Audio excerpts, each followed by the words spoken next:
సుమన్ టీవీలో మీ business promotions కోసం ఈ కింది నెంబర్ను సంప్రదించగలరు.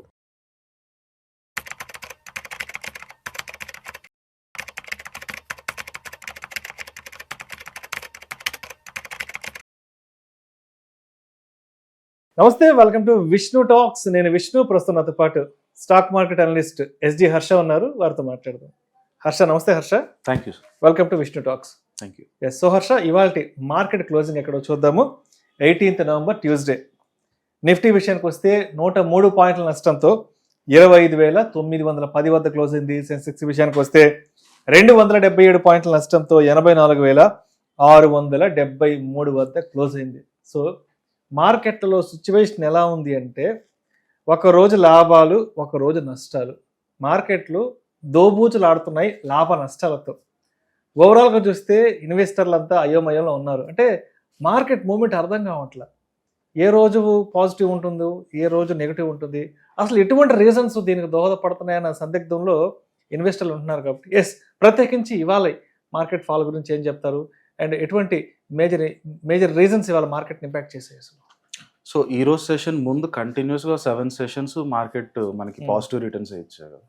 సో 7 days కంటిన్యూస్గా మీకు పాజిటివ్ వచ్చినప్పుడు 1 day డౌన్ అవడం అనేది చాలా natural thing. At the same time మీరు చూస్తే 26,000 అనేది ఒక సైకలాజికల్లీ టెక్నికల్ బ్యారియర్ అనమాట. సో 26,000 ఆల్రెడీ ఒకసారి అక్టోబర్ ఎండింగ్ ఆ టైంలో కూడా ఒకసారి టచ్ అయ్యి అక్కడి నుంచి కొంత కరెక్ట్ అవడం, మళ్ళీ ఇప్పుడు నిన్న మొన్న ఒకసారి టచ్ అయ్యి మళ్ళీ అక్కడి నుంచి కరెక్ట్ అవడం అనేది it's a regular part of the game. అయితే ఆ 26,000 బ్యారియర్ దాటి ఆ తర్వాత మళ్ళీ 26,277 ఆల్ టైమ్ హై నిఫ్టీది. అది క్రాస్ అయినంత వరకు మార్కెట్ ఇలాగే సైడ్ వేస్లో పైకి కిందకి మీరు అన్నట్టు ఒక రోజు పెరగడం, ఒక రోజు తగ్గడం, ఈ ఫ్లోలో వెళ్తూ ఉంటుంది. బ్రాడర్గా చూసుకున్న సైడ్ వేస్ ట్రెండ్లోనే ఉండింది ఆల్మోస్ట్ ఒక 3 monthsగా. అదే చెప్పుకుంటూ వస్తున్నాం. రీజన్స్లోకి వెళ్ళామని చూస్తే ఒకటి వచ్చి, ఫస్ట్ ఆఫ్ ఆల్ మన Q2 రిజల్ట్స్ ఏదైతే వచ్చాయో బ్రాడర్గా చూసినప్పుడు ఓవరాల్గా పాజిటివ్, కొన్ని మిక్స్డ్గా వచ్చాయి. కొన్ని పెరగడం, కొన్ని కంపెనీస్కి బాగా రాకపోవడం, అన్నీ జరిగాయి. బట్ బ్రాడర్గా అన్ని కలిపి చూసినప్పుడు there is some kind of positivity amongst the results data analysis. Valuations పరంగా చూస్తే వాల్యుయేషన్స్లో 2 biggest drivers వచ్చి మన domestic institutional investors, at the same time foreign institutional investors. మన డిఐఎస్ అయితే కంటిన్యూస్గా మార్కెట్లో డబ్బులు పంపించేస్తూనే ఉన్నారు. అంటే వాళ్ళకి వచ్చే డబ్బులు ఎక్కడి నుంచి, చాలామంది ప్రజలు మ్యూచువల్ ఫండ్స్లో రెగ్యులర్గా ఎస్ఐపి చేసే వాళ్ళు సంఖ్య పెరగడం, అట్ ద సేమ్ టైం వాళ్ళు చేసే ఎస్ఐపి వాల్యూ పెరుగుతూనే వెళ్తుంది. జూన్లో, జూలైలో రికార్డ్ పీక్స్ కొట్టింది. అక్కడి నుంచి కొంచెం తగ్గినప్పటికీ ఇంకా ఆల్మోస్ట్ రికార్డ్ పీక్స్లోనే ఉంది. సో అంత ఎక్సెసివ్ ఫండ్స్ మార్కెట్లోకి వస్తుంది కనుక ఈ డొమెస్టిక్ ఇన్స్టిట్యూషనల్ ఇన్వెస్టర్స్ ఆ ఫండ్స్తో మార్కెట్ని వాళ్ళ సైడ్ నుంచి అప్ సైడ్ పుష్ చేయడం అయితే జరుగుతుంది. ప్రాబ్లం ఎక్కడ వస్తుందంటే ఫారెన్ ఇన్స్టిట్యూషనల్ ఇన్వెస్టర్స్. ఈ foreign institutional investors last week మొత్తం కంటిన్యూస్గా సెల్లింగ్ మోడ్లోనే ఉన్నారు. అంటే హ్యూజ్ సెల్లింగ్ కాకపోయినా ఓవరాల్ నెట్గా చూస్తే సెల్లింగ్. అయితే ఈ రోజు కొంచెం పాజిటివ్లోకి వచ్చినప్పటికీ అది ఇంకా ట్రెండ్ అని మనం చెప్పుకోలేం. దానికి ఇంకా కొంచెం ఒక 2-3 days చూస్తే కానీ ఆ ట్రెండ్ నిజంగానే పాజిటివ్లోకి వచ్చారా లేదా అని చెప్పలేం. బట్ బ్రాడర్గా చూస్తే నెగిటివ్లో ఉన్నారు. ఎందుకు ఈ ఎఫ్ఐఎస్ నెగిటివ్గా ఉన్నారు? అక్కడ మనకి ద బిగ్గెస్ట్ రీజన్ మార్కెట్కి ఏం ఇంపాక్ట్ చేస్తుందో తెలుస్తుంది. అదేంటంటే యుఎస్లో మీరు చూసుకుంటే S&P 500 at the same time Nasdaq, అంటే మన నిఫ్టీ సెన్సెక్స్ లాగా వాళ్ళ టాప్ 2 ఇండైసెస్ కూడా 250 EMAకి కింద క్లోజ్ అయ్యాయి. ఆ రెండు కూడా వాటి స్ట్రెంగ్త్ లూజ్ అయిపోయి 50 EMAకి కిందకు వచ్చేసాయి. దాని అర్థం ఏంటంటే మేబీ యూఎస్లో మార్కెట్ కరెక్షన్ రావచ్చు. డెఫినెట్ అని చెప్పలేం, బట్ డెఫినెట్లీ గైడెన్స్ అయితే మార్కెట్ ఒక డైరెక్షన్ అయితే డౌన్ అయ్యే సైడే కనిపిస్తుంది. ఈ యూఎస్లో కనుక కరెక్షన్ వస్తే, ఎస్పెషలీ వాళ్ళకి ఆ కరెక్షన్ ఎందుకు వస్తుంది అని చూస్తే మనం ఏఐ బబుల్, చాలా మంది ఇది బబులా కాదా అని తెగ డిబేట్ చేస్తున్నారు. బట్ అది బబుల్ అనే వర్డ్ పక్కన తీసేస్తే అందరూ ఒప్పుకోవాల్సిన పాయింట్ ఏంటంటే ఏ స్టాక్స్ అన్ని కూడా బాగా ఓవర్ వాల్యుయేషన్లో ఉన్నాయి. ఎక్స్ట్రాడినరీ .com టైంలో 2000 టైంలో ఉన్నంత వాల్యుయేషన్స్లో ఇప్పుడు ఏఐ స్టాక్స్, మీ ఎన్విడియా కానీ మిగతా ఏఐ యూజ్ చేస్తున్న మైక్రోసాఫ్ట్లు, గూగుల్, ఇవన్నీ కూడా ఆల్మోస్ట్ రికార్డ్ స్థాయి వాల్యుయేషన్స్లో ఉన్నాయి. అంత హై వాల్యుయేషన్స్కి వెళ్ళినప్పుడు అక్కడి నుంచి కొంచెం కరెక్షన్ అయ్యి కిందకి రావడం అనేది చాలా సహజం.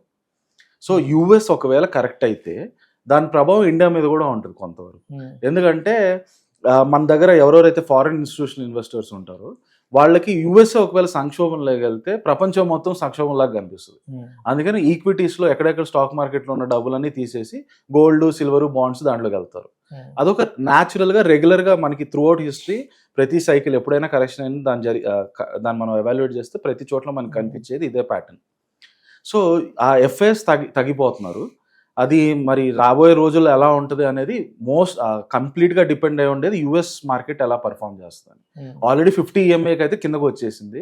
అంతకి ఇంకా ఎంత కిందకి వెళ్తుంది, 100 EMA 200 EMA కూడా దాటి కిందకి వెళ్తుందా అనేది ఇప్పుడు ప్రస్తుతం ఉన్న బిగ్గెస్ట్ క్వశ్చన్ మార్క్. సో అది కొంచెం యుఎస్ సైడ్ నుంచి మన ఎఫ్ఐఎస్ అది పక్కన పెడితే, ఇంకొకటి మన సైడ్లో చూస్తే కొంత ప్రాఫిట్ బుకింగ్ కూడా జరిగింది.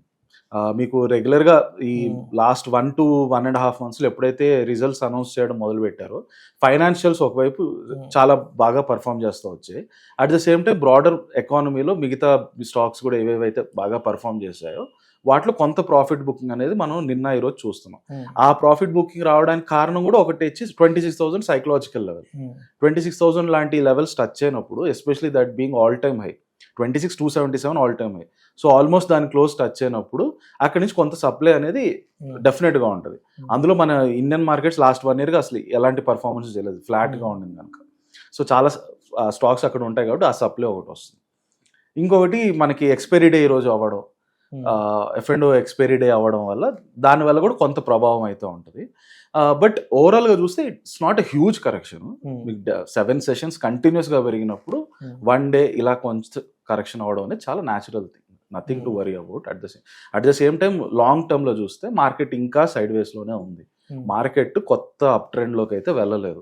కొత్త అప్ ట్రెండ్ అని మనం ఎప్పుడు అనొచ్చు అంటే 26,277 దాటి చాలా స్ట్రాంగ్గా స్ట్రెంగ్త్ చూపించి క్లోజ్ అయితే అప్పుడు మార్కెట్ మళ్ళీ కొత్త బుల్ రన్లోకి వెళ్తుందా, కొత్త ర్యాలీలోకి వెళ్తుందా అని మనం మాట్లాడుకోవచ్చు. అంటే ఓకే, అంటే ఇప్పటి వరకు మనం అంటే న్యూస్ బేస్డ్గా మార్కెట్ మూమెంట్ ఎలా ఉందనేది మాట్లాడుకున్నాం.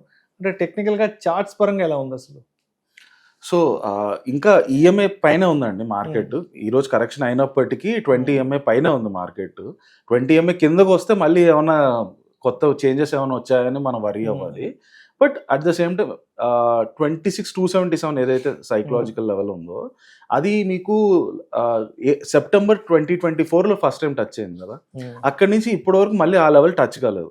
మధ్యలో ఓన్లీ 26,000ని 2 times టచ్ చేసింది.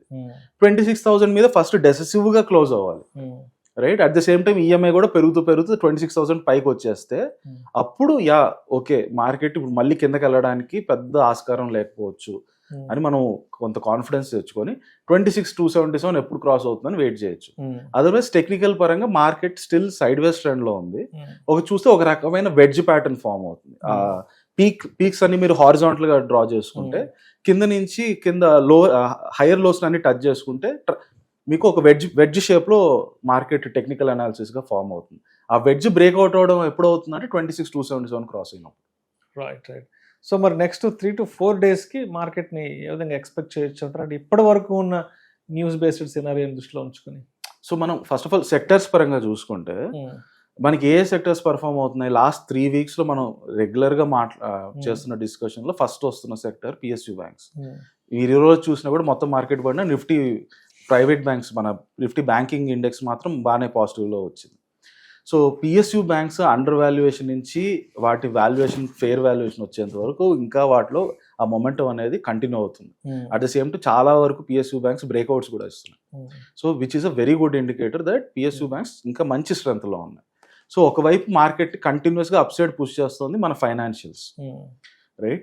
రెండో సెక్టర్ మీరు చూస్తే ఆటో సెక్టర్ ఒకవైపు GST కట్స్ నుంచి ఫెస్టివల్ సీజన్ డిస్కౌంట్స్ వల్ల మంచి మూమెంట్లో ఉంది. దానికి అంత స్ట్రెంత్ రావడానికి ఈ 2 ఫ్యాక్టర్స్ ఇంకా దోహదపడుతూనే ఉంటాయి. అది మీకు డిసెంబర్ జనవరి వరకు కంటిన్యూ అవుతుంది.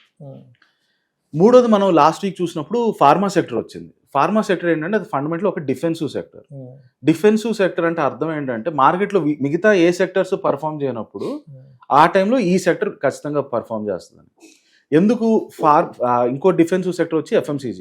ఎందుకు ఈ ఫార్మా ఎఫ్ఎంసీజీని డిఫెన్సివ్ సెక్టర్ అంటాం అంటే, ఎఫ్ఎంసీజీ అంటే ఏంటి, మనకి రోజు వాడుకునే వస్తువులు, సబ్బు కానీ, టూత్ పేస్ట్లు కానీ, టీ పొడులు కానీ, ఇవన్నీ మన fast moving consumer goods.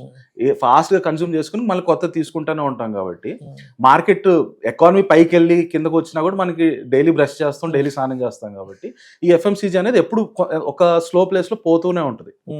At the same time pharmacy, health related tablets ఎకానమీతో సంబంధం లేకుండా ఎవరికైనా ప్రాబ్లం వస్తే ఖచ్చితంగా వెళ్ళి టాబ్లెట్లు కొనుక్కోవాల్సి వస్తుంది, రైట్? సో దీనికి మార్కెట్ సైకిల్స్కి సంబంధం లేదు, ఫార్మా సెక్టర్ కానీ ఎఫ్ఎంసీజీ సెక్టర్ కానీ. ఈ రెండు సెక్టర్లు పర్ఫామ్ చేస్తున్నాయంటే అర్థం ఏంటంటే మిగతా సెక్టర్లు పర్ఫామ్ చేయట్లేదు. అవి పర్ఫామ్ చేయనప్పుడు అప్పుడు మనకి ఇవేదో పర్ఫామ్ చేస్తున్నట్టు కనిపిస్తాయి, బట్ అదర్వైజ్ ఇవేంటంటే స్లో పేస్లో ఎప్పుడు పెరుగుతూనే వెళ్తాయి అన్నమాట. అందుకే వీటిని డిఫెన్సివ్ సెక్టర్స్ అంటారు. సో ఒక రకంగా పాజిటివ్గా చూస్తే ఓకే, ఫార్మా సెక్టర్ మంచి రిజల్ట్స్ వస్తున్నాయనేమో, ఎక్స్పోర్ట్స్ పెరుగుతున్నాయని, ఫార్మా కంపెనీస్ పనిచేస్తున్నాయని అనుకోవచ్చు. ఇంకో రకంగా దాన్ని నెగిటివ్గా చూస్తే అసలు మార్కెట్లో ఎందుకు మిగతా సెక్టర్స్ పర్ఫామ్ చేయట్లేదు, దానివల్ల ఎందుకు ఫార్మా పైకి వచ్చేస్తుందని చూసుకోవచ్చు. నాలుగోది వచ్చి మనం మెటల్స్ గురించి మాట్లాడుకోవాలి. మెటల్స్ ఒక కంటిన్యూస్గా ర్యాలీ ఇస్తుంది, అట్ ది సేమ్ టైం మళ్ళీ కొంత కరెక్షన్ అవుతుంది, ర్యాలీ వస్తుంది మళ్ళీ కొంత కరెక్షన్ అవుతుంది. మెటల్స్ లాస్ట్ వీక్ ర్యాలీ వచ్చి ఏంటంటే చైనాలో స్టిమ్యులస్ వస్తుంది అని అంటున్నారు. చైనాలో ఎకనామిక్ స్టిమ్యులస్ రావచ్చు, దానివల్ల డిమాండ్ పెరిగి ఇండస్ట్రియల్ యాక్టివిటీ పెరిగితే అప్పుడు మెటల్స్కి డిమాండ్ పెరిగి మళ్ళీ మెటల్స్ ప్రైసెస్ పెరగచ్చు అని అనుకుంటున్నాం. ఇప్పుడు ఏమవుతుందంటే మళ్ళీ చైనాలో ఎకనామిక్గా అంత బాగాలేదు అని కొంత టాక్ అయితే వస్తుంది. ఎకనామిక్ డేటా వాళ్ళది కొంచెం స్లో అవుతుందని. ఈవెన్ ఇన్ఫాక్ట్ ఆ స్టిమ్యులస్ ఏదైతే ఇస్తారన్నారో అది కూడా వాళ్ళు స్లో అవుతున్న ఎకానమీ కొంచెం బూస్ట్ చేయడానికి గవర్నమెంట్ స్టిమ్యులస్ అనౌన్స్ చేస్తూ ఉన్నారు. సో ఆ న్యూస్ అటు ఇటు మెటల్స్ని కొంతవరకు ప్రాఫిట్ బుకింగ్ కూడా అయింది. ఆ రకంగా మెటల్స్ కొంచెం ర్యాలీ ఇస్తుంది, కొంత కరెక్షన్ అవుతుంది, మళ్ళీ ర్యాలీ ఇస్తుంది, మళ్ళీ కొంత కరెక్షన్ అవుతుంది. ప్రస్తుతానికి slight correction because of profit booking వల్ల అని అనుకోవచ్చు. సో బ్రాడర్గా ఇవి 4 సెక్టర్స్ చూసుకుంటే లాస్ట్గా ఒక సెక్టర్ ఏది మాట్లాడుకోవచ్చు అంటే ఐటీ సెక్టర్. ఐటీ సెక్టర్ ఒక 3-4 క్వార్టర్స్గా అండర్ పర్ఫామ్ చేస్తున్న సెక్టర్. ఫైనల్గా లాస్ట్ 1.5 మంత్లో మళ్ళీ పికప్ స్టార్ట్ అయింది. పికప్ స్టార్ట్ అవుతున్న టైంలో ఇప్పుడు కొంత ప్రాఫిట్ బుకింగ్ అనిపిస్తుంది. బట్ ఆ ప్రాఫిట్ బుకింగ్ రీసెంట్ వీక్లో కూడా మనం చూడడానికి వన్ మేజర్ రీజన్ ఏంటంటే లాస్ట్ వీక్లో రూపీ స్ట్రాంగ్ అయింది. కొంచెం రూపీ స్ట్రాంగ్ అయినప్పుడు ఎక్స్పోర్ట్స్లో మీకు ఈ కంపెనీస్ అన్ని ఎక్స్పోర్ట్స్ చేస్తారు కాబట్టి వాటి మార్జిన్స్ కొంత తగ్గుతాయి కనుక ఐటీ స్టాక్స్ కొంత కరెక్షన్ అయింది లాస్ట్ వీక్. బట్ ఈ రోజు మీరు మళ్ళీ చూసారంటే రూపీ మళ్ళీ కొంత వీక్ అయింది. సో ఓవరాల్గా చూసుకుంటే IT stocks on broader term, long టర్మ్లో చూస్తే ఐటీ ఆల్మోస్ట్ బాటంలో ఉంది. ఇంకా ఇంతకంటే పడడానికి అంత ఆస్కారం ఎక్కువ లేదు. అలా అని చెప్పి ఇప్పుడే ఇక్కడి నుంచి వెంటనే రేపటి నుంచి పెరుగుతుందని కూడా లేదు. ఎక్కడైతే బాటంలో ఉందో ఆ బాటంలో చాలా రోజులు కన్సాలిడేట్ అవ్వచ్చు.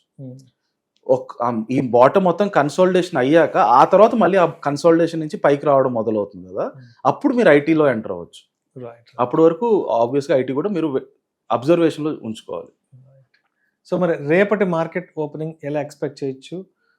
19th నవంబర్ మార్కెట్ ఎలా ఉండే అవకాశం ఉంది? సో 19, 20, 21 నెక్స్ట్ రాబోయే 3 days కూడా మోస్ట్లీ మీకు సైడ్ వేస్ ట్రెండే కనిపిస్తుంది. డెసిసివ్గా అప్ సైడ్ డౌన్ సైడ్ కనిపించదు. కానీ ఇక్కడ డెసిసివ్ డౌన్ సైడ్ ఎప్పుడు రావచ్చు అంటే యూఎస్ మార్కెట్ కనుక ఈరోజు మనకి ఈవినింగ్, వాళ్ళకి మార్నింగ్ కదా, ఈరోజు నైట్ ఓపెన్ అయిపోయి ఓపెన్ అయిన తర్వాత ఒకవేళ స్ట్రాంగ్ కరెక్షన్ ఏమైనా మళ్ళీ కనిపించిందంటే యుఎస్కి వాళ్ళు మార్కెట్ దేనికోసం వెయిట్ చేస్తున్నారంటే ఎన్విడియా రిజల్ట్స్ కోసం వెయిట్ చేస్తున్నారు. ఎన్విడియా వచ్చి వాళ్ళకి ఇప్పుడు ఉన్న బిగ్గెస్ట్ స్టాక్ అక్కడ. ఇన్ఫాక్ట్ మీరు చూస్తారంటే ఎన్విడియా మార్కెట్ క్యాప్ మన ఇండియా జీడిపి మొత్తం కలిపితే same as Nvidia market cap. So Nvidia results వస్తుంది. ఎన్విడియా రిజల్ట్స్లో కనుక ఏమన్నా మార్కెట్కి అంత స్ట్రెంత్ కనిపించకపోతే, ఒకవేళ ఈ కంపెనీ వాల్యుయేషన్ ఎక్కువ అని చెప్పి దాన్ని కనుక మార్కెట్ కరెక్షన్ చేస్తే దానివల్ల యుఎస్ కరెక్షన్లోకి వచ్చి దాని ఇంపాక్ట్ ఇండియా మీదకి వచ్చి రేపు మన మార్కెట్స్ రెడ్లోకి వెళ్ళడానికి స్కోప్ ఉంటుంది. బట్ అదర్వైజ్ సైడ్ వేస్ ట్రెండ్లోనే ఉంది. అంత పాజిటివ్గా స్ట్రాంగ్గా అప్ సైడ్ పుష్ చేయడానికి ఇంకా మనకి అంత factors. Right, thank you so much Harsha. Thank you sir.